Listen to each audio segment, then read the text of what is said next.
For years, Jordan Peterson became one of the most recognizable voices in the world. Millions listened to his lectures about discipline, responsibility, and finding meaning through suffering. He told people to face chaos directly, to carry their burdens with courage, and to never let despair win. But behind the scenes, the man who inspired so many people was entering a personal battle far more devastating than anyone realized. Long before the fame, Peterson grew up in a small town in Alberta, Canada. His childhood was quiet and simple, shaped by books, deep thinking, and endless curiosity about human nature. As a teenager, he became fascinated by writers who explored dictatorship, suffering, and the darker side of society. Those ideas would later define his career and turn him into one of the most controversial intellectual figures of modern times. After studying political science and psychology, Peterson built a respected academic career. He taught at Harvard, later joined the University of Toronto, and spent years helping patients struggling with addiction, depression, and anxiety. His lectures slowly gained attention because he spoke about life in a way many people felt was honest and direct. Then everything changed in 2016. That year, Peterson publicly opposed Canada's Bill C-16, arguing that governments should never force people to use specific language. The debate exploded online. Supporters praised him as a defender of free speech while critics accused him of spreading dangerous ideas. Almost overnight, he became internationally famous. His book, 12 Rules for Life, turned him into a global phenomenon. It sold millions of copies and transformed Peterson into one of the most influential public speakers in the world. He traveled constantly, gave interviews everywhere, and spoke to sold-out audiences across multiple countries. But the pressure behind that success was becoming unbearable.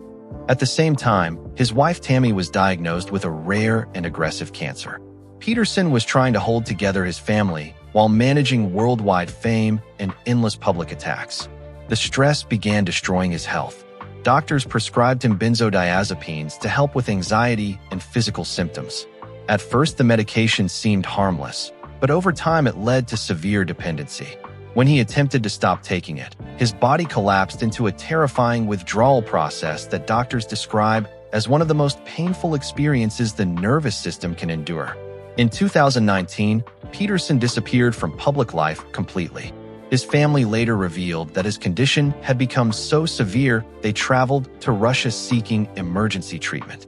There, doctors placed him into a medically induced coma for more than a week while trying to stabilize his nervous system. When he finally reappeared months later, viewers immediately noticed the difference. He looked physically weakened and emotionally exhausted. The confident professor who once dominated debates now seemed fragile and deeply changed by what he had survived. Many assumed the worst was over, but another crisis was still waiting. In 2025, while helping clean a family home after a death, Peterson was exposed to toxic mold. According to his family, the exposure triggered a severe inflammatory illness that spiraled into pneumonia and eventually sepsis. He was rushed into intensive care and reportedly spent weeks unable to communicate with his loved ones. His daughter Michaela later described the experience as nearly fatal. For almost a month, Peterson remained in critical condition while doctors fought to stabilize him. Neurological complications affected his movement and recovery became painfully slow. Today, Peterson continues recovering at home in Arizona, surrounded by his family.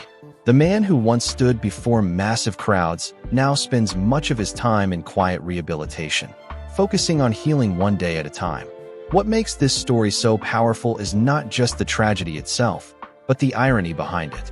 Jordan Peterson built his career teaching people how to endure suffering, yet eventually faced a level of physical and emotional pain that no philosophy could fully control. His story became proof that even the strongest minds are still human. And maybe that is the real lesson here. Strength is not about avoiding collapse. Sometimes strength is simply continuing after life breaks everything you thought you could rely on. If you found this story meaningful, subscribe to Hollywood Bulletin and press the bell icon for more powerful stories about the lives behind the headlines.